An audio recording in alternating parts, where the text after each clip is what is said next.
Hello, good afternoon student. आज की अगर बात करें तो आज का जो हमारा मुख्य पर्याय है वो है ग्रामीण परिवेश। और इस ग्रामीण परिवेश की हम चर्चा करेंगे खासा उन पहलुओं के ऊपर आधारित करते हुए जो हमारी परीक्षा में कहीं न कहीं पूछे जाने वाले हैं। तो उनका क्या क्या पर्याय होगा और क्या आधार होगा, उसी के ऊपर हम विशेष चर्चा करेंगे कि जो 25 क्वेश्चन होंगे उनको कैसे कैसे और किन किन विभिन्न मुद्दों के ऊपर पूछा जाएगा। तो चलिएगा एक एक बिंदुओं की चर्चा करें। विशेष वाग्देवी की कृपा सदैव आपके ऊपर बरकरार रहे। इसी बिंदु के साथ कि सरस्वती महाभागी विद्या कमल लोचनी विद्या रूपी विशालाक्षी विद्या देही नमोस्तुते। मां वाग्देवी का आशीर्वाद सदैव आप सबके साथ और अब हमारे साथ बरकरार रहे। इसी बिंदु के साथ पहले क्वेश्चन की अगर बात करें तो पहला क्वेश्चन है कि जब हम अपने यहाँ पे कचहरी की बात करें तो आपने सुना भी होगा कि ग्राम कचहरी, और इस ग्राम कचहरी की जब बात करें तो इसके पास किस प्रकार के मामलों के फैसले देने का अधिकार होता है। क्या करा है, निम्नलिखित में से ग्राम कचहरी में किस एक प्रकार के जो मामले होते हैं उनके फैसले देने का अधिकार होता है। प्रमुखतः से दीवानी, फौजदारी या फिर उपरोक्त दोनों या फिर इनमें से कोई नहीं। तो जब हम बात करते हैं अपने यहाँ पे किसको लेकर के, ग्राम कचहरी, तो सबसे पहली बात तो आपको यह पता होना चाहिए कि जो हमारा गांव होता है, गांव में विवाद के जो आपके पर्याय होते हैं वो दो तरीके से होते हैं। एक जो होता है वो होता है जमीन से संबंधित जुड़ा विवाद। जनरली आपने देखा होगा कि रास्ते के लिए लड़ाई होती है या किसी ने किसी का जमीन कब्जा कर लिया है तो उसको हम जमीनी विवाद कहते हैं, जिसको हम सामान्यतः दीवानी प्रक्रिया में देखते हैं। फौजदारी की जब बात करते हैं तो फौजदारी मतलब क्या कि कोई भी विवाद ऐसा हो गया जहां पे क्या होता है, ढिसुम ढिसुम टाइप का हो गया, मतलब लड़ाई झगड़ा हो गया और लड़ाई होते होते क्या हो गई, लाठी डंडा और कह सकते हो कि बड़े स्तर की मारपीट हो गई, तो उसको हम क्या कहते हैं, फौजदारी करते हैं। तो इस तरीके से लड़ाई की अगर बात करें तो लड़ाई का संदर्भ फौजदारी में देख मिलता है और जमीन वगैरह से संबंधित जो विवाद होते हैं वो दीवानी स्तर के होते हैं। अब इन दोनों विवादों की अगर बात करें तो जाहिर सी बात है पहला चरण तो यही होगा कि जो दो परिवार, जो दो सदस्य आपस में लड़ाई किए थे वो अगर जो सम्मिलित रूप से क्या करें, अपने आप में समझौता कर ले तो ये काफी अच्छा होगा।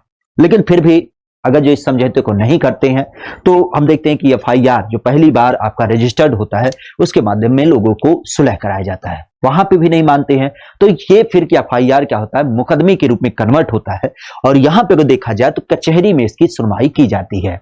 कचहरी इसी के लिए फेमस भी होती है और इस क्रम में देखा जाए तो यहाँ पे ये जो विवाद होते हैं इनकी सुनवाइयां होती हैं तो कचहरी में बेसिक इन दोनों की सुनवाई की जाती है और इस कारण से उपरोक्त दोनों क्या हो जाएगा, इसका सही जवाब हो जाएगा।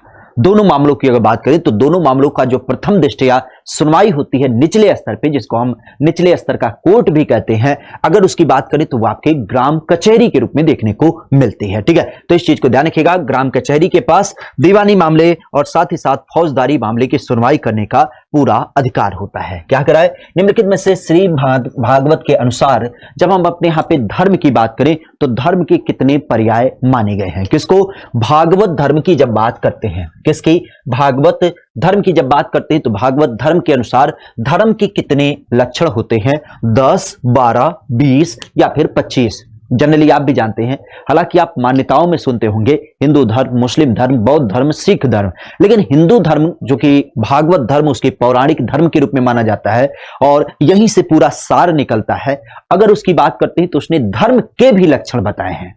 जैसे हमारी दिनचर्या की अगर बात करते हैं तो हमारी दिनचर्या केवल खाने पीने तक सीमित नहीं होती है, उसमें बहुत सारे पहलू जुड़ते जाते हैं। तो उसी तरीके से धर्मों में भी क्या होता है, अलग अलग आचरण होते हैं, अलग अलग उसके लक्षण होते हैं और इसकी अगर बात करें तो इसका क्रम कहां पे आपको देखने मिलता है और कितने प्रकार का देखने मिलता है। तो सबसे पहली बात, भागवत पुराण में इसके बारे में पूरा जिक्र किया गया है और इसकी संख्या की अगर बात करें तो ये आपको कितना देखने मिलता है, तो हमारे यहाँ पे 20 अलग अलग प्रकार के धर्मों के लक्षण बताए गए हैं। ठीक है, धर्मों के लक्षणों की जब बात करते हैं तो ये आपके 20 प्रकार के बताए गए हैं। ठीक है, नेक्स्ट क्वेश्चन है आपके लिए पुनः, कह रहा है कि उत्तर प्रदेश के संदर्भ में निम्नलिखित में से ये जो ग्रामीण समाज होती है तो ये ग्रामीण समाज मुख्य रूप से किसके ऊपर आधारित होता है। गांव के समाज की अगर बात करें, गांव का जो पूरा एक आपका ग्रुप होता है, अगर उसकी बात करते हैं तो ये पूरी संकल्पना किसके ऊपर आधारित होती है, खेती बाड़ी पर, व्यवसाय पर, जाति प्रथा पर या फिर आपके धर्म पर। गांव का समुदाय या फिर गांव का समाज जो पूरी तरीके से आपका निर्भर होता है वो किस तरीके से होता है। तो हम थोड़ा सा आपको परदेश से थोड़ा सा पीछे या कह सकते हो अपने पास्ट में जाने की बात करेंगे, जहां पे हमारे यहाँ पे मनुष्य जो था वो क्या होता था, एक तरीके से शिकारी प्रवृत्ति का था, शिकारी प्रवृत्ति का था। और आदिवासी रहन सहन मतलब जंगलों में रहना, पेड़ों पर रहना, गुफाओं में रहना और इधर उधर घूमना टहलना, शिकार करना, जो मिलना उसको खाना और फिर अगले पड़ाव पे चल पड़ना, यही इसकी दिनचर्या होती थी। केवल शिकार करना और अपने मतलब नित नए शिकार और सुरक्षा को देखते हुए आगे बढ़ते रहना। लेकिन आधार की जब बात करते हैं तो आप भी जानते हैं, अब यहाँ पे जब आदमी शिकार करता था, जैसे मान लेते हैं कि हम दिल्ली में रहते हैं, तो दिल्ली में हमें जब तक पता है कि यहाँ पे शिकार की मात्रा उपलब्ध होगी तब तक हम रहेंगे।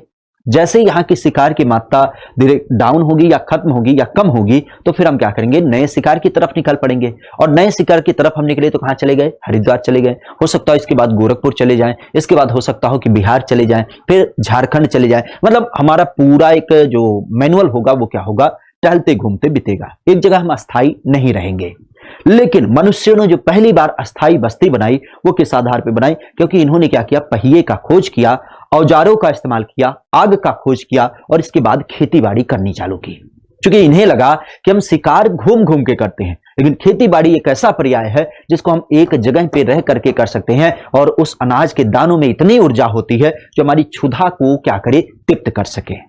और इसी कारण से संभवतः इन्होंने क्या किया, खेती बाड़ी करना चालू किया। और जब इन्होंने खेती बाड़ी करना चालू किया, अर्थात जैसे ही इन्होंने खेती की, तो ऐसा तो होगा नहीं कि खेती करते हैं और चलते हैं कुछ दिन वहां पे शिकार करके आते हैं। क्यों? क्योंकि यहां पे शिकार करेंगे तो फिर ये खेती चौपट हो जाएगी, पता ही नहीं, क्योंकि कंपास तो है ना कि ढूंढ लेंगे कि यहां पे खेती हमने की थी। तो इस कारण से इन्हें यहां पे रुकना पड़ा। उस खेत की क्योंकि समय समय पे देख रेख की जरूरत पड़ती है, उसके उत्पादन में, उसके खास करके फसल लगाने में, फसल कटाई करने में, तो इस कारण से इनको अब अस्थाई बस्तियों की जरूरत आन पड़ी।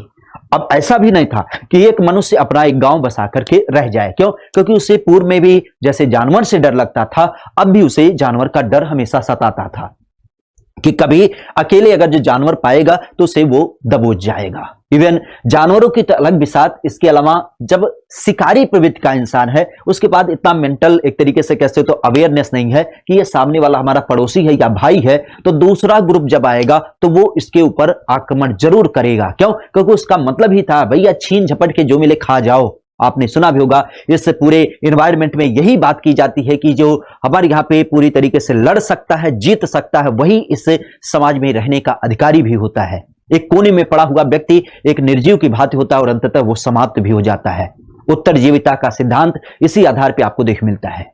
और उसी कारण से हम देखते हैं कि यहां पे लोगों ने क्या किया, अपने 4-6 लोगों का ग्रुप बना के रहना चालू किया और यहीं से गांव की संकल्पना जन्म लेती है, जो हमारे यहां पे क्या होती है, मुख्य रूप से अगर देखा जाए तो खेती ने क्या किया, इनको जोड़ना चालू किया। तो कृषि व्यवस्था की जब बात करें तो हमारे यहां पे ग्रामीण समाज की मूल अवधारणा देखने को मिलती है।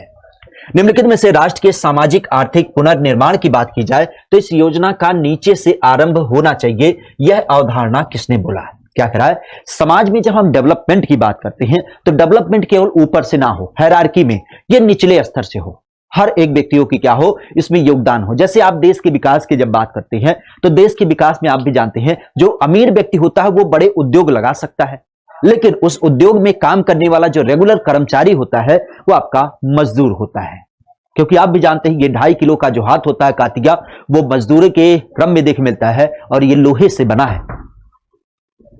प्रमुख अगर देखा जाए तो यहां पे वही बात की जा रही है कि जो योजना होती है सामाजिक आर्थिक पुनर्निर्माण की, ये कहां से होनी चाहिए? ये नीचे से होनी चाहिए, बिल्कुल बेसिक से होनी चाहिए, जहां पे हमारे जो खास करके भाई बंधु निचले स्तर पे मजदूर वर्ग के होते हैं, इनको भी हम क्या कर पाए, सम्मिलित रूप में इसमें साथ ले पाए। और इस व्यवस्था की जब बात करते हैं तो इसकी सरोकार किसके द्वारा किया गया?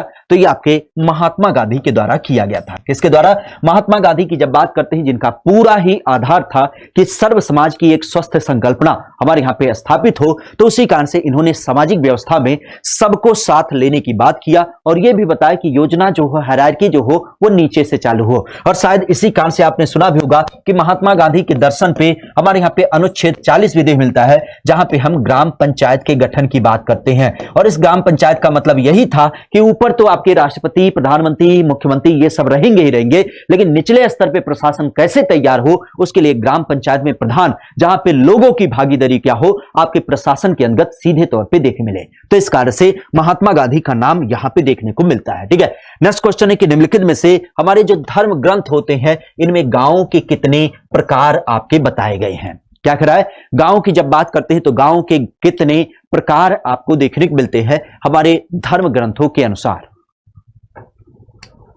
गांव की जब बात करते हैं तो गांव के कितने प्रकार आपको देखने को मिलते हैं।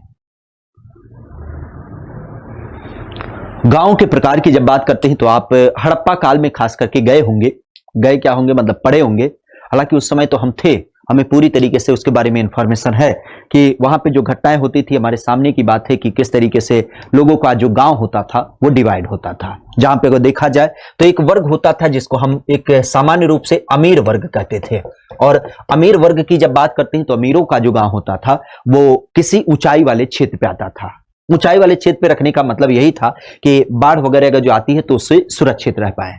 पहली बात तो ऊंचाई वाले क्षेत्र में था, और दूसरी बात क्या था, इसके चारों तरफ हमने सामान्य रूप से देखा है कि किले बने होते थे, मतलब इसको किसी चहर दीवारी से घेरा जाता था जिससे कोई बाहरी आक्रमण वगैरह या सुरक्षा की जब बात की जाए तो ये आपको देखने मिले। तो यहां पे अमीर वर्ग रहता था, जबकि अगर देखा जाए तो एक जो दूसरा वर्ग था ये गरीब वर्ग की अगर बात करते हैं तो ये हमारे यहाँ पे क्या था, सामान्य जन की जब बात करते हैं। ठीक है, अमीरों की जब बात करें तो अमीर क्या होते थे, एक व्यवस्थित लोकेशन में कहीं ऊंचाई पर चारों तरफ से चहर दीवारी में घिरे हुए थे। लेकिन एक जो दूसरा वर्ग था जिसको हम सामान्य जन कह सकते हैं, गरीब कहना नहीं अच्छा होगा, सामान्य लोगों की अगर बात करते हैं तो सामान्य लोग कहां पे रहते थे, तो सामान्य लोग किसी विस्तृत फील्ड में अपना निवास बनाते थे। तो गांव हमारे यहाँ पे क्या होता था, दो तरीके से डेवलप होता था, जो कि हमारे क्या होता है आपके ग्रंथों वगैरह के अंतर्गत विशेषतः बताया भी गया है। ठीक है, चलेगा नेक्स्ट क्वेश्चन की बात करते हैं कि हमारे भारतीय संविधान के अंतर्गत जो 8वीं अनुसूची है तो इस 8वीं अनुसूची में कुल कितनी भाषाएं शामिल हैं। 8वीं अनुसूची की जब बात करें तो इस 8वीं अनुसूची में कुल कितनी भाषाएं सम्मिलित हैं। जनरली आप भी जानते हैं कि हम जैसे हिंदी भाषा इस्तेमाल करते हैं, कोई अंग्रेजी बोलता होगा, कोई उर्दू बोलता होगा, कोई पंजाबी बोलता होगा। भारत की अगर बात करते हैं तो भारत तो विविधताओं का देश ही बोला जाता है, अर्थात कई सारी भाषाएं हमारे यहाँ पे बोली जाती हैं। और देखा जाए तो अलग अलग भाषाओं का विकास करने के लिए हम हमेशा तत्पर भी रहते हैं, लेकिन संविधान में जिन भाषाओं को थोड़ा सा आधार दिया गया है, जिनके बारे में कोई हमें साक्ष्य मिलता है, जिनके बारे में कोई हमें रचनाएं मिलती हैं, जिनके बारे में कोई शोध वगैरह किया जा सकता है, क्योंकि आप भी जानते हैं हमारे यहाँ पे एक पुरानी संकल्पना है कि कोस कोस पे बदले बानी, 3 कोस पे बदले पानी, अर्थात कह सकते हो कि हमारे यहाँ पे जो भाषा बोली का पर्याय होता है वो यही होता है कि थोड़ी दूर पे आप चले जाएं तो हमारी क्या होती है, बोलचाल की लैंग्वेज चेंज हो जाती है।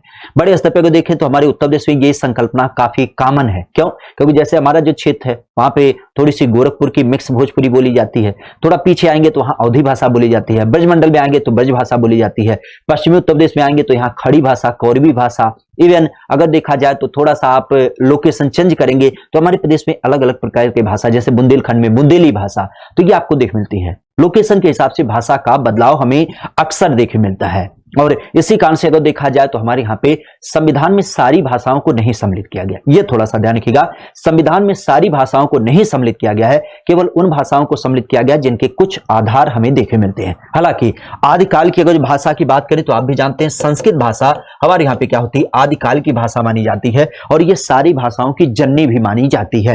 विशेष जब हम मूल संविधान की बात करें तो मूल संविधान में हमारे 14 भाषाएं सम्मिलित थी, लेकिन बाद में समय बदलने के साथ ही साथ हमने कुछ और भी भाषाओं को सम्मिलित किया है, और वर्तमान में अगर देखा जाए तो वर्तमान में 22 कुल भाषाएं क्या है हमारे संविधान के अंतर्गत देखने को मिलती हैं। अभी कुछ ही दिन पहले हमने चर्चा भी किया था 21 फरवरी का नाम, कब 21 फरवरी की जब बात करते हैं तो ये हमारे यहाँ पे अंतरराष्ट्रीय मातृभाषा दिवस के रूप में भी मनाया जाता है। ठीक है, मातृभाषा अर्थात नेटिव लैंग्वेज दिवस की जब बात करते हैं तो ये कब मनाया जाता है, तो ये 21 फरवरी को विशेषतः मनाया जाता है। ठीक है, तो इस चीज को भी ध्यान रखिएगा। क्लियर, यहां पे इसका बिंदु आपका क्लियर होना चाहिए। ठीक है, चलेगा नेक्स्ट क्वेश्चन की बात करते हैं कि निम्नलिखित में से ये जो आपका अस्पृश्यता होता है तो इस अस्पृश्यता को खत्म करने के लिए एक जो आपका कानून पारित किया गया, ये आपका कब पारित किया गया? क्योंकि आप भी जानते हैं इसमें कोई सर्वथा बड़ी बात ना होगी ये कहना कि हमारे यहाँ पे जब अंग्रेजों ने शासन करना चालू किया तो उन्होंने एक नीति अपनाई, फूट डालो राज करो, फूट डालो राज करो। हालांकि इससे पहले भी हम देखते हैं कि कुछ ऐसी घटनाएं थी जिसके अनुसार हमारे यहाँ पे 2 विशेष वर्ग बन चुके थे, और उन वर्गों की जब बात करते हैं तो एक तो आप अमीर और गरीब के रूप में कॉन्सेप्ट देखते हैं, लेकिन इसके अलावा देखा जाए तो हमारे समाज को क्या किया गया था, जाति के आधार पर डिवाइड किया गया था। और जाति के आधार पे आप भी जानते हैं, जैसा कि हमारे कई सारे ग्रंथ वगैरह भी इसकी पुष्टि करते हैं कि हमारे यहाँ पे 4 अलग अलग प्रकार की जातियां हुआ करती थी। खास करके देखा जाए तो इन जातियों का जो पर्याय था वर्गों के रूप में, अगर देखा जाए तो ब्राह्मण, क्षत्रिय, वैश्य और शूद्र के रूप में ये होती थी। और बाद में तो कई सारी जातियां भी बनी हैं, जैसे हिंदू, मुस्लिम, सिख, ईसाई, बौद्ध, जैन, ये सारी जातियां। तो हमारे यहाँ पे इसको लेकर के बंटवारा था, लोगों में अलग अलग भ्रांतियां थी और एक दूसरे से लोग कनेक्ट नहीं होना चाहते थे, क्योंकि उनका यह मानना था कि इसका वर्ग अलग है, इसका वर्ग अलग है। शायद इस बात को अंग्रेजों ने समझा भी और इसी कारण से फूट डालो राज करो की जो उनकी नीति थी साम दाम दंड भेद के अंतर्गत, वो काफी सफल भी हुई। तो सबसे पहली बात, जब हमारे यहाँ पे आजादी हमने प्राप्त किया तो हमने इसी बिंदु को समाप्त किया। और इसको समाप्त करने के लिए जब हम संविधान बनाते हैं तो संविधान में एक अनुच्छेद ही हमने डाल दिया, अनुच्छेद 17। और अनुच्छेद 17 हमारे यहाँ पे क्या करता है, अस्पृश्यता को खत्म करने के लिए कहीं न कहीं क्या करता है, इसको समाप्त करने के लिए पूरी तरीके से तत्पर है कि अगर जो किसी के साथ जाति, धर्म, लिंग, रंग के आधार पर भेद होता है तो वो उसका सहारा ले सकता है। और विशेषतः अगर जो इसके कानून की बात करते हैं तो हमारे यहाँ पे जब अनुच्छेद बनाया गया तो लोगों ने इसको पूरी तरीके से मतलब कह सकते हो सीरियस नहीं लिया। तो जाहिर सी बात है, जब कोई बात बनाने से ना बनती है, जैसे हमने बोला कि हमारी क्लास होती है 2 बजे से, तो हमसे बोला गया सर क्लास 2 बजे से ले लिया करिए, नहीं तो फिर बच्चे डिस्टर्ब हो जाते हैं, वेटिंग करते हैं, उनका इंटरनेट खत्म होता है। तो बच्चों को पढ़ना होगा, आएंगे 2 बजे, नहीं पढ़ना होगा 2:05 पे आएंगे, 10 पे आएंगे, पढ़ा हम रहे हैं, काहे नहीं आएंगे। 2 दिन देखी गई, 4 दिन देखी गई, 10 दिन देखी गई, हमारे रवैये में ना परिवर्तन आ रहा था। डेली हमारी क्लास लेट होती थी। अगले दिन क्या हुआ, दरवाजे पे एक नोटिस लग गया, क्या कि अगर जो इस क्लास को 2 बजे से 1 मिनट अगर जो लेट चालू किया गया तो 500 रुपए की पेनाल्टी लगेगी, मतलब जुर्माना लगेगा।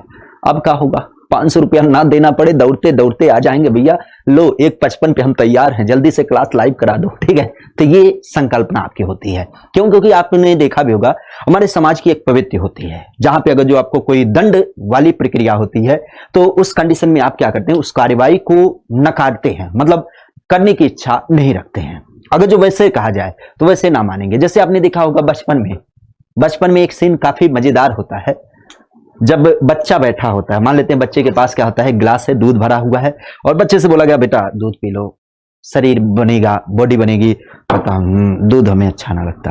और उसी बच्चे से बोला जाए ये गिलास पी नहीं पी है, कहाँ पी पावल है, कब्बू नहीं पी पी है, या तना दूध है, अब हम पिए को तो हम 1 मिनट में भी न पी ही नहीं आवत, जन पे नहीं करते दूध कैसे। अब बच्चे को खिसियाहट लग जाती है और कहता हमसे चैलेंज मतलब गटगटा के 1 गिलास दूध पी जाता है। बाद में पता चलता है कि ये तो प्रक्रिया थी उसको दूध पिलाने की। खैर, अगर जो यहाँ पे देखा जाए तो ये कानून इसीलिए बनाया गया जिससे हम क्या करें, अपने यहाँ पे इस बिंदु को रोक पाए, जो छुआछूत की बीमारी थी उसको दूर कर पाए। तो उसके लिए सन 1955 में क्या किया गया था, इस कानून को हमारे यहाँ पे लाया गया था। ठीक है, चलेगा। नेक्स्ट क्वेश्चन कह रहा है कि निम्नलिखित में से ये जो जिला प्रशासन है, तो जिला प्रशासन के अंतर्गत जो सर्वोच्च अधिकारी होता है उसका क्या नाम होता है?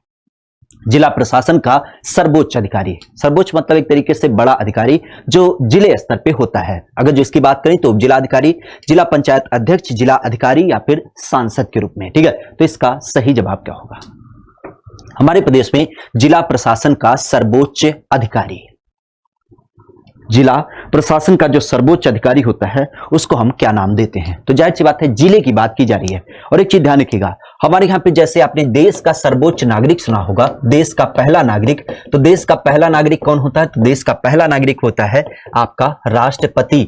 इसी तरीके से राज्य की अगर बात करें तो राज्य का पहला नागरिक कौन होता है? तो राज्य का पहला नागरिक राज्यपाल होता है। ठीक है, लेकिन अगर जो जिले के क्रम में देखा जाए तो जो व्यक्ति, जो एक अधिकारी पहली तरीके से चयनित किया जाता है, मतलब एक संवैधानिक दायरे के अनुसार हमारे यहाँ पे जो चयन प्रक्रिया होती है उसके माध्यम से चयनित किया जाता है प्रशासन के बिंदु के रूप में। तो प्रशासनिक व्यवस्था के अंतर्गत जो आपका डिस्ट्रिक्ट मजिस्ट्रेट होता है, जिसको हम जिला अधिकारी का नाम देते हैं तो ये जिला अधिकारी क्या हो जाता है, हमारे प्रदेश के संदर्भ में जिले का सबसे बड़ा अधिकारी माना जाता है, जिसके हाथ में प्रशासन की पूरी बागडोर होती है। जनरली आप भी जानते हैं कि इसका चयन यूपीएससी के माध्यम से आपके केंद्र सरकार करती है। किसके द्वारा?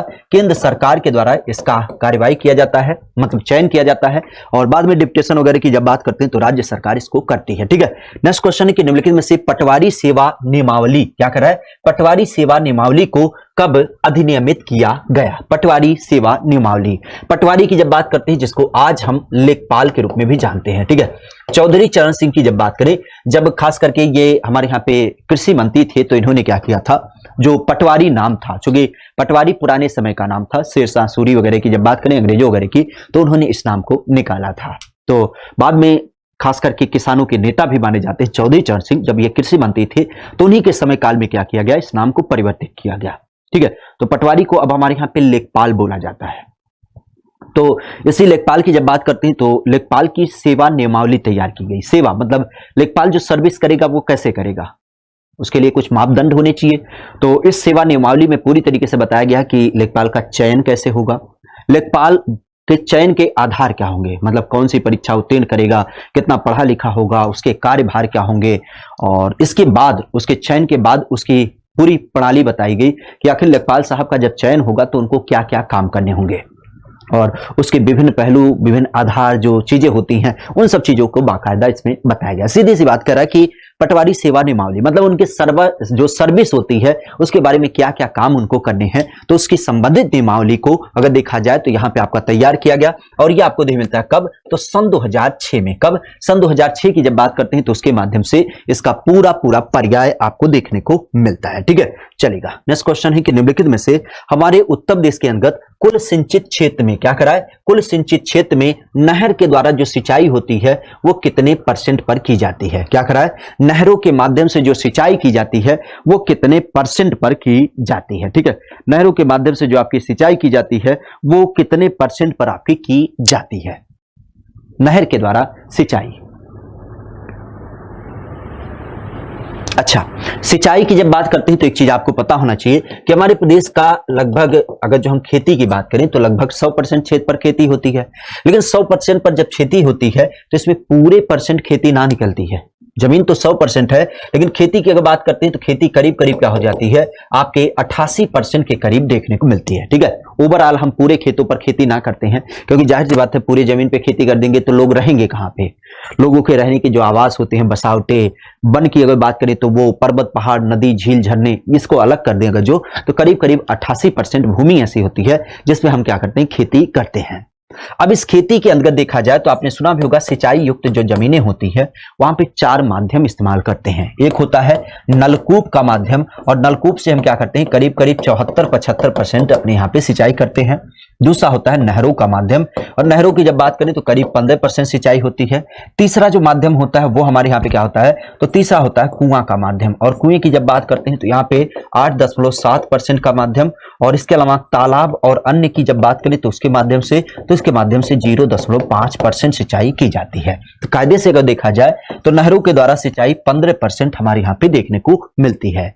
क्योंकि इस ऑप्शन के आधार पर अगर देखा जाए तो इस ऑप्शन में कोई ऐसा सम्मिलित जवाब नहीं है, तो हम सबको एक सिरे से नकारेंगे। ठीक है, गलत जवाब देने से अच्छा है कि आप चीजों को केवल देखिएगा कि नलकूप से 75% सिंचाई होती है, नहरों से 15% सिंचाई होती है, कुएं से 8.7 होती है, और तालाब से 0.5% होता है। ठीक है, कोई जवाब इसका दूर दूर तक नहीं मिल रहा है, तो इस कारण से हम इसको गलत साबित कर देंगे। ठीक है, चलेगा। नेक्स्ट क्वेश्चन है कि निम्नलिखित में से किसके द्वारा विद्यार्थियों के समूह के रूप में क्या कराए, विद्यार्थियों के लिए आय, मूल, निवास, जाति, ये सारे जो प्रमाण पत्र होते हैं वो जारी किए जाते हैं। आपने देखा भी होगा, खास करके हमारे यहाँ पे कई बार इसकी जरूरत पड़ती है बच्चों के लिए, जैसे कोई फॉर्म वगैरह भरना होता है या कोई सर्टिफिकेट वगैरह लगानी होती है, तो उस क्रम में आय प्रमाण पत्र, निवास प्रमाण पत्र, जाति प्रमाण पत्र, ये अलग अलग क्या होते हैं, आपके सर्टिफिकेट होते हैं जो समय के आधार पर बनाए जाते हैं। तो इस सर्टिफिकेट या फिर इस कागजात को बनाने के लिए जो प्रमुख अधिकारी होता है उसका नाम क्या होता है, लेखपाल, तहसीलदार, ग्राम विकास अधिकारी या फिर जिला अधिकारी। ठीक है, तो कौन सा एक ऐसा व्यक्ति है जिसके द्वारा आय, जाति, निवास, और ये सारे प्रमाण पत्र आपके निर्गत किए जाते हैं। ठीक है, तो कौन सा व्यक्ति इसको प्रमुख रूप से बनाता है? हमारे यहाँ पे ये सारे जो कागजात होते हैं, आपने अक्सर देखा होगा कि जैसे स्कॉलरशिप लेनी होती है तो इनकम सर्टिफिकेट बनवाना पड़ता है, निवास प्रमाण पत्र खास करके अपने लोकेशन को दर्शाने के लिए, और जाति प्रमाण पत्र की मान लेते हैं कि कोई आपने एग्जाम वगैरह दिया है तो वहां पे भी क्या होता है, आपके कास्ट सर्टिफिकेट लगते हैं जिसके आधार पे आपको जो छूट वगैरह दी जाती है वो प्राप्त होती है। तो इस आधार पे अगर देखा जाए तो ये जो सारे कागजात होते हैं, हालांकि बनता तो है जनरली हमारे यहाँ पे जो प्रोसीजर होता है, आजकल आपने सुना भी होगा एक सेंटर होता है CSC centre, common service centre, और CSC सेंटर की जब बात करते हैं तो कॉमन सर्विस सेंटर पे आप जाते हैं तो वहां पे एक मामूली शुल्क लगता है, शायद 20 रुपए या 40 रुपए उसकी फीस है। तो उसको दे करके आप चले जाते हैं तो वो ऑनलाइन आपकी डाटा को फीड कर देता है और उसके आधार पे बना दिया जाता है। लेकिन कभी गौर फरमाइएगा, आपके पास अगर जो ये कागजात होंगे तो उस कागजात पे गौर फरमाइएगा कि वो कागजात निकलता कहां से है, तो आपको पता चल जाएगा। पहली बात तो वो जो कागजात निकलता है वो कोसवानी वेबसाइट से निकलता है, ये बात तो क्लियर है। लेकिन जब हम कागजात की बात करें तो कागजात पे आपने देखा भी होगा कि यहाँ पे एक छोटा सा गोल मोहर लगा होता है और यहाँ पे किसके द्वारा एक सिग्नेचर होता है, और वो सिग्नेचर होता है तहसीलदार का। तो सीधे तौर पर अगर देखा जाए तो कह सकते हो कि ये जो कागजात निकाले जाते हैं वो तहसीलदार के मुहर के और हस्ताक्षर के आधार पर निकाले जाते हैं। अर्थात आपका एक सरकारी अधिकारी तहसीलदार ने क्या किया है, इस बात को पुख्ता कर दिया है कि आपकी इनकम वर्तमान में ये है, आप यहां के रहने वाले हैं, या फिर आपकी जाति या कास्ट ये है। तो इस तरीके से कागजातों को जो निर्दिष्ट करने का कार्य होता है वो आपके तहसीलदार के द्वारा प्रमुख रूप से किया जाता है। ठीक है, नेक्स्ट क्वेश्चन है कि निम्नलिखित में से लैंड रिकॉर्ड मैनुअल के अनुसार क्या करा है, लैंड रिकॉर्ड मैनुअल जो हमारे यहाँ पे जमीन से संबंधित एक रिकॉर्ड मैनुअल है उसके अनुसार क्या करा है, लेखपाल की जब बात करते हैं तो लेखपाल क्या करता है, अपने हलके में समय समय पर क्या करता है, खेतों की दौरा करता है या फिर जिसको हम पड़ताल करते हैं। ठीक है, दौरा नहीं तो आपको कुछ अलग वाला दौरा दिखे, यहाँ पे पड़ताल की जब बात करते हैं तो ये इसके द्वारा पड़ताल होती है। अब इस पड़ताल की जब बात करते हैं तो ये पड़ताल कितनी बार देखने को मिलती है, क्या करा है, हमारे प्रदेश के अंतर्गत खास करके हलके में पड़ताल करना किसके द्वारा, लेखपाल के द्वारा हलके में पड़ताल करना। और इसकी जब बात करते हैं तो ये कितनी बार आपकी की जाती है, हलके में पड़ताल करने की जब बात करते हैं तो ये हमारे प्रदेश में कितनी बार की जाती है। प्रमुखता से अगर देखा जाए तो 2 बार, 4 बार, 3 बार या फिर आपका 1 बार। ठीक है, पड़ताल की अगर बात करते हैं तो पड़ताल हमारे यहां पे कितनी बार की जाती है, पड़ताल हमारे यहाँ पे कितनी बार किया जाता है। और ध्यान रखिएगा पड़ताल की जब बात करते हैं तो ये प्रमुखता से 3 बार किया जाता है। आप विदित जानते हैं कि हमारे यहाँ पे जो 3 फसलें होती हैं, एक होती है रबी की फसल, एक होती है खरीफ की फसल और एक होती है आपकी जायद की फसल। ठीक है, तो इन्हीं की पड़ताल की जाती है। रबी की फसल जो होती है वो आपकी 1 जनवरी को पड़ताल होती है। खरीफ की फसल की जो पड़ताल होती है वो हमारे यहाँ पे 1 मई को किया जाता है, 1 अगस्त को किया जाता है, 1 अगस्त आ रहा है, 10 अगस्त को। और जायद की पड़ताल 1 मई को की जाती है। ठीक है, तो 3 पड़ताल होती है, जायद की पड़ताल 1 मई को, खरीफ की 10 अगस्त को और रबी की 1 जनवरी को। तो 3 पड़ताल आपको देख मिलता है किसके, लेखपाल के द्वारा समय समय पर किया जाता है। हालांकि पड़ताल क्या करता है ससुरा, हमें तो समझ में आता है, जितने लोग लेखपाल होते होंगे गांव पे जाते हैं, चौराहे बैठ के एक चाय की दुकान पे, हे छोटू 1 समोसा लिया और 2 चाय लिया, अरे पंडित जी इतनी आओ तो बताओ तो गाँव का हाल है, इतनों ना पूछते होंगे, वो अपने हिसाब से क्या करते हैं, चीजों को बना देते हैं। ठीक है, खैर लेकिन अब जो हमारी व्यवस्था है उसके अनुरूप ये व्यवस्था बनाई गई है कि लेखपाल साहब की एक नैतिक जिम्मेदारी होगी, लेखपाल साहब की एक नैतिक जिम्मेदारी होगी कि इन सारी चीजों को करेंगे। और आप लोग भी अगर जो लेखपाल बनते हैं तो ईमानदारी पूर्वक कार्य करिएगा, कम से कम लोकेशन में जाइएगा, किसानों की समस्याओं को सुनिएगा, क्योंकि आपका जो चयन किया जा रहा है ना वो इसीलिए किया जा रहा है कि आप लोगों की पीड़ा को समझें, आप उस योग्य हो चुके हैं, उस पद को धारित करते हैं, और शायद उनकी बातों को जब आप समझेंगे ना तो वही कहते हैं, सरकारी तनख्वाह तो एक होती है लेकिन जब दुआओं की बात करते हैं तो उसका कोई तोल नहीं होता है। क्योंकि जो गांव समाज हमने देखा है ना, उसमें जो लोगों के मतलब मन की बात होती है, अगर जो वो यहां से प्रसन्न होता है ना, तो यहां से जब दिल से आशीर्वाद देता है तो वाकई, वैसे तो पैसा कमाने के बहुत रास्ते होते हैं, और आपने देखा भी होगा कि जो सरकारी अधिकारी होते हैं वो दिन ब दिन किसी न किसी कार्य में लिप्त रहते हैं और अच्छा खासा पैसा भी कमाते हैं, नाम भी कमाते हैं, लेकिन बाद में कहीं उनका लड़का कोई पागल निकल जाता है, इवन मम्मी पापा की जब बात करें तो किसी की बीमारी हो गई है, कहीं किसी का एक्सीडेंट हो गया है, लेखपाल साहब की जब बात करें मोटापे से परेशान है, डायबिटीज है, टीबी हो चुका है, दुनिया भर की बीमारी हो चुकी है, जीवन में खुश नहीं है। पैसा तो कमा लेते हैं, नाम भी कमाते हैं, पीड़ा यहां से रहती है। लेकिन जब आप एक समाज के साथ जीते ना, एक बहुत पुरानी कहावत है कि अगर जब आप दूसरे को खुश देखते हैं, मतलब दूसरे को खुश करने की पूरी कोशिश करते हैं, तो ऊपर वाला आपको खुश करता है पूरी तरीके से, और उनकी दुआओं में इतना तो असर रहता ही रहता है कि मतलब आपको कोई भी शक्ति कितना भी आपके पीछे पड़ी हो, कुछ ना बिगाड़ सकती। तो इस कारण से हम ये ना कहते कि मतलब रोजे किसानी के घर पे जाके बैठे रहिए, लेकिन जो आपकी एक नैतिक जिम्मेदारी दी जाती है उनके प्रति वो ईमानदारी पूर्वक करिएगा, क्योंकि संसाधन तो आपको बहुत सारे रास्ते में मिलते ही जाते हैं। ठीक है, तो यहां पे विशेषतः 3 पड़ताल आपको देखने मिलती है। ठीक है, चलेगा नेक्स्ट क्वेश्चन की बात करते हैं कि निम्नलिखित में से चकबंदी की जो आंशिक अनिवार्यता आपको देखने मिलती है, इससे संबंधित जो कानून सबसे पहली बार आपका किसी एक राज्य में बनाया गया, वो आपके किस राज्य में बनाया गया? ठीक है, आंशिक अनिवार्यता। ठीक है, आंशिक अनिवार्यता में क्या होता है, क्योंकि आप भी जानते हैं हमारे यहाँ पे एक आंशिक अनिवार्यता होती है, एक पूर्ण अनिवार्यता होती है। आंशिक अनिवार्यता में यह होता है कि लोगों की थोड़ी बहुत क्या हो, हाँ में हाँ हो, तो हम वहां पे चकबंदी कर लेंगे, और दूसरी होती है कि पूर्ण अनिवार्यता, मतलब हमें करना ही करना है। तो आंशिक अनिवार्यता के संदर्भ में जो पहली बार कानून बनाया गया चकबंदी को लेकर के, तो ये आपके किस एक राज्य में बनाया गया? उत्तर प्रदेश में, मध्य प्रदेश में, हरियाणा में, या फिर आपके पंजाब में? तो आंशिक अनिवार्यता को लेकर के जो पहली बार कानून बनाया गया, ये कहां पे? हालांकि चकबंदी की जब बात करते हैं तो सबसे पहली बार आप भी जानते हैं कहां पे हुआ था, पंजाब में हुआ था। ठीक है, पंजाब की अगर बात करते हैं तो पंजाब में क्या हुआ था, क्योंकि आप भी जानते हैं 1921 का समय था, और इस समय भी क्या हुआ था, पहली बार यहां पे चकबंदी की गई थी। लेकिन अगर जब समय बदलने की बात करें तो समय बदलने के साथ ही साथ आपने देखा कि हमारे उत्तर प्रदेश में भी क्या होता है, इसका क्रम चलता है, जहां पे इसको लेकर के कानून बनाया जाता है सन 1953 में। 54 में क्या किया जाता है, इसको लागू कर दिया जाता है। कहां से? कैराना तहसील और साथ ही साथ मुसाफिर खाना तहसील। कहां से? कैराना तहसील और मुसाफिर खाना तहसील से। और बाद में आप भी जानते हैं कि सन 1958 में क्या किया गया, इसको पूरे देश में लागू कर दिया गया था। ठीक है, तो इस चीज को ध्यान रखिएगा, उत्तर प्रदेश में चकबंदी का आंशिक अनिवार्यता देखने मिलता है।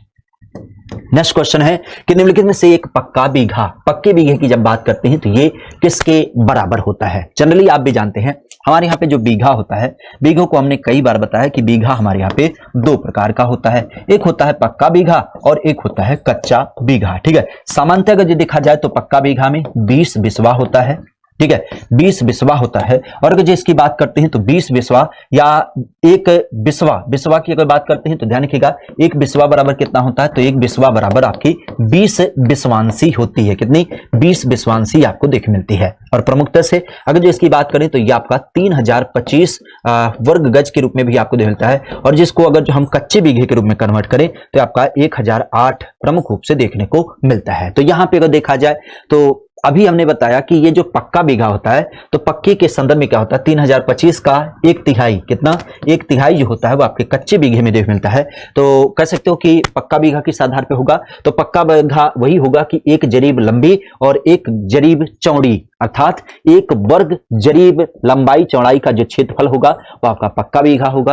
विशेषतः अभी हमने देखा कि 20 बिस्वा के बराबर भी होगा, और जैसा कि हमने चर्चा किया कि 1/3 है कच्चे का, अर्थात 3 कच्चे बीघे अगर जो मिल जाते हैं तो एक आपका पक्का बीघा बनेगा, अर्थात उपरोक्त सभी क्या हो जाएंगे, आपके बीघे के आंसर हो जाएंगे। ठीक है, चलेगा नेक्स्ट क्वेश्चन की बात करते हैं पुनः आपके लिए। कह रहा है कि निम्नलिखित में से किस एक वर्ष हमारे राज्य में ग्राम विकास को आधारित करते हुए जो आपके अधिकारी या कर्मचारी होते हैं उनको लेकर के एक प्रशिक्षण, अनुसंधान और परामर्शी कार्य के लिए दीनदयाल के नाम से दीनदयाल राज्य ग्राम विकास संस्थान लखनऊ में स्थापित किया गया, खास करके 1982, 85, 88 या फिर आपके 90 में। क्लियर? तो यहां पे बात कर रहा है कि जो गांव में काम करने वाले अधिकारी होते हैं, जैसे आपने सुना भी होगा कि हमारे यहाँ पे जो लेखपाल चयनित होते हैं उनका प्रशिक्षण होता है, जो बीडीओ चयनित होते हैं उनका प्रशिक्षण होता है, कभी कभी आपने सुना होगा कि प्रधानों का प्रशिक्षण चल रहा है। तो इस तरीके से जो गांव में गांव का विकास करते हैं, तो ये सारे लोग गांव का ही विकास तो करते हैं, तो इसी कारण इनका समय समय पर प्रशिक्षण किया जाता है कि भैया अपने गाँव में कैसे आप चीजों को कार्यवाहित करेंगे। तो इनको प्रशिक्षित करने के लिए अब कोई ऐसा तो होगा नहीं कि ये 3री क्लास के बच्चे हैं गांव में प्राइमरी में बैठा के बताया जाए का से कबूतर, खा से खरगोश, बोला बच्चा का से कबूतर, खा से खरगोश। तो इस तरीके से नहीं पढ़ाया जाएगा। इनको पढ़ाने का टेक्निक अलग होता है कि गांव में अगर जो विकास करना है तो उसके पर्याय क्या होंगे, क्योंकि आप भी जानते हैं गांव में विकास, क्योंकि जनता इतनी होती है, ये तो सच्ची बात है, और संसाधन इतने होते हैं, तो इस संसाधन का हम कैसे इस्तेमाल करें। जैसे एक कहानी आपने बचपन में अक्सर सुनी होगी कि एक कमरा होता है और एक व्यक्ति होता है, व्यापारी होता है, उसके पास 2 रुपए होते हैं और 2 बच्चे होते हैं। तो उसने कहा इस कमरे को भरना है। एक कमरा होता है, कहता है इस कमरे को भरना है और तुम्हारे पास भी 1 रुपया है और उसके पास भी 1 रुपया है, जाओ मार्केट से ऐसी चीज लेकर आओ जिससे ये कमरा भर जाए। बुद्धिमत्ता का परिचय यहाँ पे देखने मिलता है।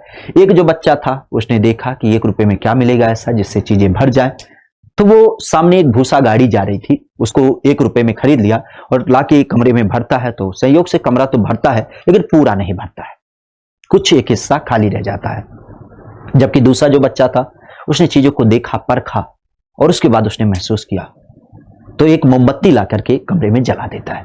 जबकि उसने पूरा पैसा खर्च ना किया, 1 रुपए में तो दुनिया भर की मोमबत्ती मिलती है, तो उसने केवल मोमबत्ती लाके जलाया और चारों कमरे में प्रकाश फैल गया। तो ये बात होती है, संसाधन आपके पास बिल्कुल थोड़े होते हैं, लेकिन उस संसाधन का समुचित कैसे प्रयोग किया जाएगा उसकी जब बात करते हैं तो उसको लेकर के ये बिंदु आपको देखने को मिलता है। तो हमारे यहाँ पे इनका प्रशिक्षण किया जाता है और इस प्रशिक्षण की जब बात करते हैं तो इस प्रशिक्षण को लेकर के एक संस्थान जो आपका स्थापित किया जाता है वो कब स्थापित किया जाता है, तो ये किया जाता है सन 1982 में, कि कैसे हमें अपने गांव का तीव्र विकास कर पाए उसके लिए संसाधन आपको देख मिलते हैं। ठीक है, विशेष ध्यान रखिएगा, अगर जो एग्जामपुर की पीडीएफ आपको चाहिए तो एग्जामपुर ऑफिशियल डाउनलोड करिएगा, जहां पे क्लासेस भी, पीडीएफ, करंट अफेयर, क्विज और मॉक टेस्ट, ये सारी चीज आपको डेली स्तर पे क्या होती हैं, अवेलेबल होती रहती हैं। ठीक है, नेक्स्ट क्वेश्चन है कि निम्नलिखित में से प्रधानमंत्री ग्राम सड़क योजना क्या करा है। प्रधानमंत्री ग्राम सड़क योजना की जब बात करते हैं तो इसका दूसरा चरण कब चालू किया गया। ठीक है, प्रधानमंत्री ग्राम सड़क योजना की जब बात करते हैं तो इसका दूसरा चरण कब चालू किया गया। क्योंकि पहले चरण की जब बात करते हैं तो ये योजना तो 2004 में चालू की गई थी, किसके नाम पे, प्रधानमंत्री के नाम पे, कि जो दूरस्थ गांव होंगे, चाहे वो 500 आबादी वाले हो चाहे 1000 आबादी वाले हो, तो उनको कच्ची और पक्की सड़कों से क्या किया जाएगा, मुख्य मार्ग से जोड़ा जाएगा। क्योंकि आप भी जानते हैं किसी भी राष्ट्र की जो सड़कें होती हैं वो रीढ़ के रूप में कार्य करती हैं, अर्थव्यवस्था के रीढ़ के रूप में। क्यों, क्योंकि जब सड़कें बनेंगी तो कच्चा माल क्या होगा, गांव से तेजी से शहरों की तरफ जाएगा और उनका व्यापार भी होगा। तो इस कारण से ग्राम सड़क योजना हमारे यहाँ पे 2004 में चालू की जाती है। लेकिन इसका दूसरा चरण कब निकाला जाता है, तो दूसरे चरण की जब बात करते हैं तो ये 2015 में, कि जो गांव अभी भी छूट गए हैं उनमें क्या करेंगे, हम तेजी के साथ सड़कें बनाएंगे और इसका कम 2015 में। ठीक है, नेक्स्ट क्वेश्चन है कि राष्ट्रीय ग्रामीण आजीविका मिशन में जब हम केंद्र और राज्य सरकार की भागीदारी की बात करते हैं तो ये आपको कितना देख मिलता है। इस चीज को खबूजी ध्यान रखिएगा कि जब हमारे सरकार के द्वारा कोई भी योजना निकाली जाती है तो उस योजना में 2 पक्ष होते हैं, एक होती है केंद्र सरकार और दूसरी होती है राज्य सरकार। अब होता क्या है, जाहिर सी बात है एक व्यक्ति पूरा पैसा नहीं लगाता है, पैसा जो लगाया जाता है, जैसे मान लेते हैं कि हमारे ही घर में कोई घर में एक शादी पड़ी, तो शादी में क्या सारा पैसा हम खर्च करेंगे, कभी ना होगा। हमारे यहाँ पे क्या होता है, किसी के घर पे भी, जैसे मान लेते किसी के घर में 4 लड़के अगर जो हैं, तो उन 4 लड़कों से यही अपेक्षा की जाती है कि कुछ मतलब थोड़ा थोड़ा सपोर्ट क्या होगा, सबका होगा, और उस आधार पे एक जब हमारे पास धनराशि इकट्ठा होती है तो हम योजनाओं को संतुलित तरीके से करते हैं।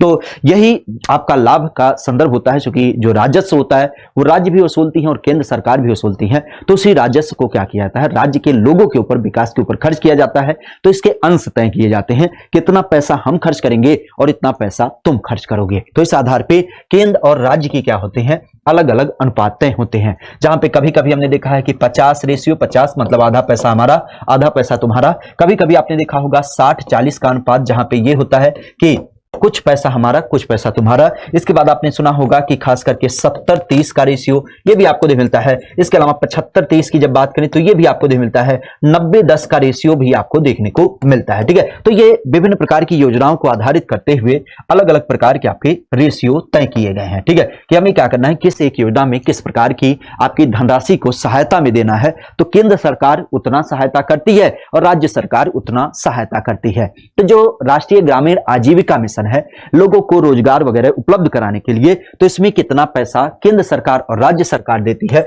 तो केंद्र सरकार मान लेते हैं इस योजना में 100 रुपए अगर जो देना होगा तो 75% अर्थात 75 रुपए केंद्र सरकार और 25 रुपए क्या होगी राज्य सरकार के द्वारा दिया जाएगा। ठीक है, तो इस चीज को ध्यान रखिएगा। नेक्स्ट क्वेश्चन है कि जो हमारे यहाँ पे नरेगा कार्यक्रम के अलावा एक योजना होती है राष्ट्रीय ग्रामीण पेयजल कार्यक्रम। राष्ट्रीय ग्रामीण पेयजल कार्यक्रम की जब बात करते हैं, जो इसके अंतर्गत 2022 में हमें क्या करना है, अपने प्रदेश के कम से कम अगर जो देखा जाए तो आबादी को पेयजल उपलब्ध कराना है। चूंकि अभी आप जानते हैं 15 अगस्त के दिवस पे हमारे प्रधानमंत्री जी ने घोषित किया था कि अब हम क्या करेंगे, हर घर नल योजना के अंतर्गत अपने प्रदेश के जितने भी लोग होंगे उनको पीने का पानी उपलब्ध कराएंगे। कब तक, 2024 तक। ठीक है, 2024 तक ये लक्ष्य रखा गया है।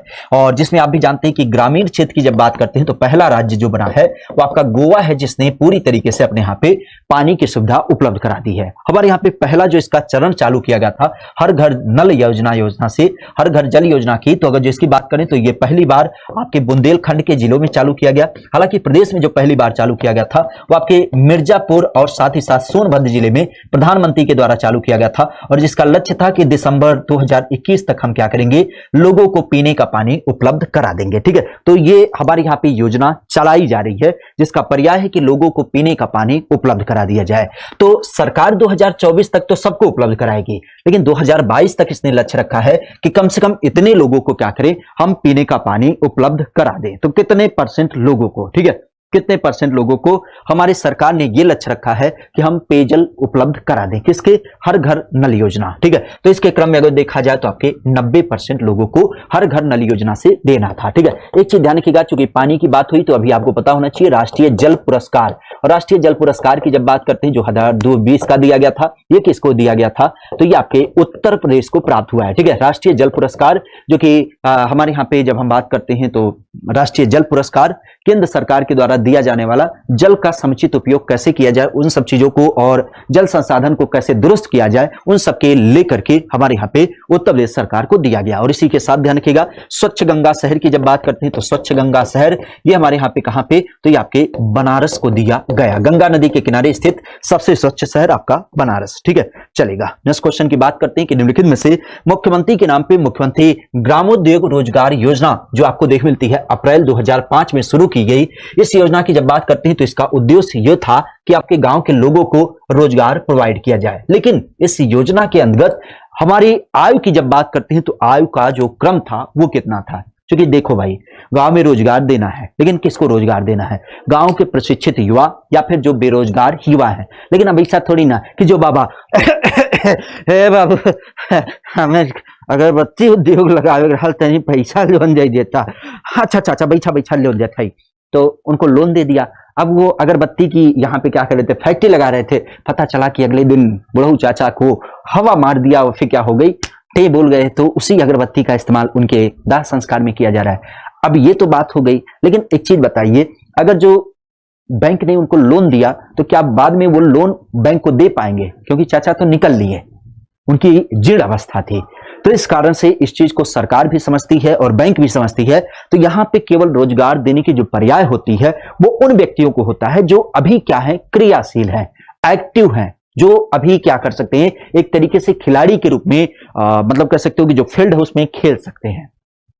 तो वहां पे जो चयन किया जाता है मुख्यमंत्री ग्रामोद्योग रोजगार योजना 2005 में चालू किया गया, और इसके अंदर जब हम रोजगार देने की बात करते हैं तो कितने युवा तक के, तो खास करके ध्यान रखिएगा जो हमारे प्रदेश के 18 से 40 वर्ष के युवा होते हैं, कब से 18 से 50 वर्ष के जो आपके युवा होते हैं, इनको रोजगार उपलब्ध कराने के लिए। हालांकि 50 वर्ष के तो युवा ना होते हैं, 50 वर्ष की अगर बात करते हैं तो 3 बच्चों के पापा, रिंकिया के पापा हो जाते हैं, लेकिन फिर भी 50 वर्ष के लोगों तक क्या होगा, इसका लाभ दिया जाएगा। ठीक है, तो इस चीज को ध्यान रखिएगा, मुख्यमंत्री के नाम पे मुख्यमंत्री स्वरोजगार योजना। ठीक है, नेक्स्ट क्वेश्चन है कि निम्नलिखित में से गरीबी रेखा के नीचे क्या करा है, गरीबी रेखा के नीचे लोगों को 20 वर्ग मीटर क्षेत्र में पक्का मकान बनाने के लिए जो हमारे यहाँ पे इंदिरा आवास योजना के नाम से एक योजना शुरू की गई, इसे किस एक वर्ष में शुरू किया गया। हालांकि पहले इसका नाम इंदिरा आवास योजना था, लेकिन आज आप भी जानते हैं कि प्रधानमंत्री के नाम से पीएम आवास योजना हो चुका है, और इसका 2 पर्याय होता है, एक आपके गांव का जिसको हम ग्रामीण नाम देते हैं,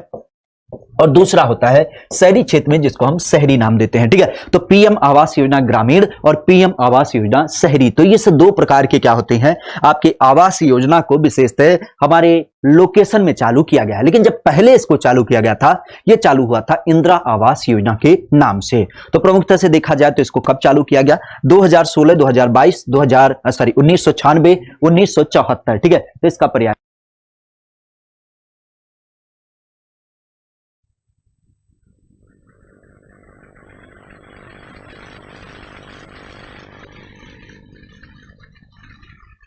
ठीक है। तो इंदिरा आवास योजना की जब बात करते हैं तो इसकी शुरुआत कब की गई थी, तो जाहिर सी बात है इसकी शुरुआत की गई थी सन 1996 में। कब, सन 1996 की जब बात करते हैं तो इस टाइम पे इस योजना की शुरुआत की गई थी। अच्छा, थोड़ा सा समय अभाव है तो इस कारण से आज के क्वेश्चन की बात करते हैं तो लास्ट के 5 क्वेश्चन जो है वो हम आपको केवल दे रहे हैं, आप कमेंट करके इसके जवाब दीजिएगा और अगले दिवस में हम इसके बारे में पूरा डिटेल चर्चा करेंगे। हमें ध्यान ही नहीं रहा, समय बीतता चला गया। ठीक है, कह रहा है कि निम्नलिखित में से वर्तमान में उत्तर प्रदेश में कुल कितने विशेष क्षेत्र विकास प्राधिकरण के रूप में चयनित है, इसका जवाब देखिएगा। निम्नलिखित में से भारत सरकार द्वारा संचालित स्वच्छ भारत मिशन की शुरुआत जो की गई थी वो आपकी कब की गई थी। साथ ही साथ सैटेलाइट टाउन योजना के अंतर्गत देश में अगर जो देखा जाए तो कई सारे शहर डेवलप किए जा रहे हैं, लेकिन उत्तर प्रदेश के अगर जो पिलखुआ नगर की बात करते हैं तो ये पिलखुआ नगर इसमें चयनित है। ये आपके कहां पे पड़ता है। इसके अलावा देखा जाए तो निम्नलिखित में से केंद्रीय शहरी मंत्रालय के द्वारा नहरों में जल पूर्ति, वाहन पार्किंग व्यवस्था को चालू करने के लिए अटल मिशन, खास करके आपने सुना भी होगा, इस योजना की चालू की गई थी। तो ये उत्तर प्रदेश के कितने ऐसे शहरों में लागू है जिसकी हम बात करते हैं। ठीक है, इसके अलावा निम्नलिखित में से स्मार्ट सिटी मिशन योजना के अंतर्गत उत्तर प्रदेश के कितने शहरों का चयन किया गया है, इसका भी जवाब करिएगा। थोड़ा सा समय अभाव था तो इस कारण से इस क्वेश्चन को हम नहीं देख पाए, लेकिन फिर भी कमेंट में करिएगा। नहीं आपको पता होगा तो कल तो इसके बारे में हम चर्चा ही करेंगे। टेस्ट वाले जरूर ज्वाइन करिएगा अपने प्रैक्टिस को धार देने के लिए। लेखपाल की तैयारी करते हैं तो 5 बुक का सेट आपके सामने उपलब्ध है। बाकी इस चैनल पर नए हैं तो इस चैनल को लाइक शेयर सब्सक्राइब कर लीजिएगा और कमेंट करके, जाहिर सी बात है कि जो हमने क्वेश्चन दिया है, ऐसा ना है केवल क्वेश्चन दिया है, क्वेश्चन का जवाब भी ढूंढ करके करिएगा। ठीक है, क्लास कैसी लगी इसे भी बताइएगा। बाकी आज के सेशन को ही तक रखते हैं, कल की क्लास में पुनः मुलाकात होगी। तब तक के लिए thank you, all the best, bye bye, take care.